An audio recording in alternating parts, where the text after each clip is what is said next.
السلام علیکم، میرا نام غلام فاطمہ ہے۔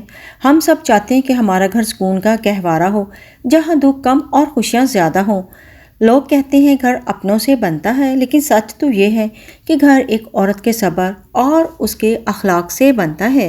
میری آج کی یہ ویڈیو ان بہنوں کے لیے ہے جو گھر کی ذمہ داریوں میں تھک جاتی ہیں اور کبھی کبھی سوچتی ہیں کہ کیا ہماری اس محنت کا کوئی صلہ ہے۔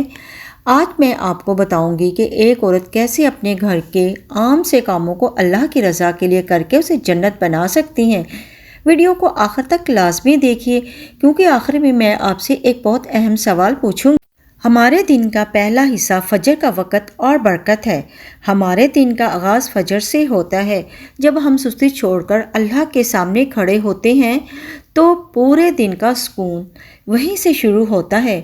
کوشش کریں کہ فجر کے بعد تھوڑی دیر تسبیح پڑھیں اور پھر اپنے کچن کا رخ کریں۔ جب آپ ناشتہ بناتے ہیں تو وہ صرف کھانا نہیں ہوتا، وہ آپ کے گھر والوں کی صحت اور محبت کا ذریعہ ہوتا ہے۔ اس وقت اگر زبان پر اللہ کا ذکر ہو تو اس کھانے میں وہ نور پیدا ہوتا ہے جو پورے گھر کے اخلاق بدل دیتا ہے اور بچوں پر بہت زیادہ اثر پڑتا ہے۔ بچے نیک اور فرما بردار بن جاتے ہیں۔ اور دوسری بات، صفائی اور ایمان۔ کہا جاتا ہے کہ صفائی نصف ایمان ہے۔ جب ہم گھر کا کونا کونا صاف کرتے ہیں تو صرف دھول مٹی نہیں جھاڑتی، بلکہ اپنے گھر سے منفی توانائی یعنی کہ نیگیٹو انرجی کو بھی نکالتی ہیں۔ اللہ پاک صاف رہنے والوں کو پسند کرتا ہے۔ اگر آپ تھک جائیں تو یہ سوچئے کہ آپ کا ایک ایک قدم جو آپ اپنے گھر کی بہتری کے لیے اٹھاتی ہیں وہ ضائع نہیں جائے گا۔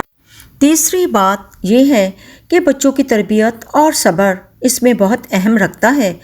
ایک ماں اور ایک بیوی کے طور پر ہمارا سب سے بڑا امتحان صبر ہے۔ بچے کبھی بات نہیں مانتے، کبھی شوہر تھکا ہوا گھر آتا ہے اور مزاج سخت ہوتا ہے۔ ایسے میں ایک نیک عورت وہ ہے جو خاموشی سے حالات کو سنبھال لے۔ یاد رکھیے، غصہ کرنا آسان ہے، لیکن مسکرا کر بات کو ٹال دینا ہی ایک عظیم عورت کا شیوا ہے۔ آپ کا صبر ہی آپ کے بچوں کو کل کا اچھا انسان بنائے گا۔ اور چوتھا یہ ہے کہ سادگی میں خوبصورتی۔ آج کل ہم سوشل میڈیا دیکھ کر دوسروں کی زندگی سے اپنے گھر کا موازنہ کرنے لگتے ہیں۔ ہم سمجھتے ہیں کہ شاید مہنگا فرنیچر یا بڑا گھر ہی خوشی کی ضمانت ہے، لیکن سچ یہ ہے کہ خوشی سادگی اور قناعت میں ہے۔ جو اللہ نے دیا ہے اس پر الحمدللہ کہیں۔ جب آپ شکر کرتی ہیں تو اللہ نعمتوں کو بڑھا دیتا ہے۔ اپنے گھر کو اپنی محبت سے سجائیے، مہنگے سامان سے نہیں۔ ایک نیک عورت کی سب سے بڑی نشانی اس کی زبان ہے۔ گھر میں کبھی حالات سخت ہوتے ہیں، کبھی کوئی بات دل کو لگ جاتی ہے، مگر اس وقت خاموشی اختیار کرنا اور صبر سے کام لینا ہی اصلی کمال ہے۔ جب ہم غصے کو پی جاتے ہیں تو اللہ ہمارے لیے سکون کے دروازے کھول دیتا ہے۔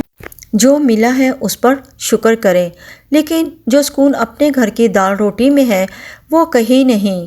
جب آپ کھانا بنائیں تو درود شریف پڑھیں، اس سے کھانے میں وہ ذائقہ اور برکت آتی ہے جو بڑے سے بڑے ہوٹل میں نہیں ملتی۔ دوستو، گھر کو جنت بنانا کوئی مشکل کام نہیں، بس تھوڑی سی محنت اور تھوڑا سا صبر چاہیے۔ اللہ ہم سب کو اپنے گھروں میں خوش رکھے اور ہمیں نیک عورت بننے کی توفیق دے، آمین۔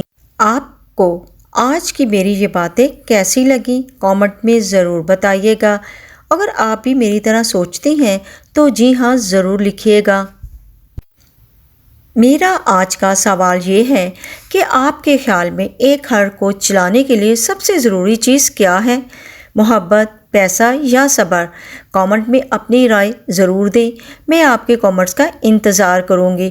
ویڈیو پسند آئی تو لائک ضرور کیجیے گا۔ اللہ حافظ۔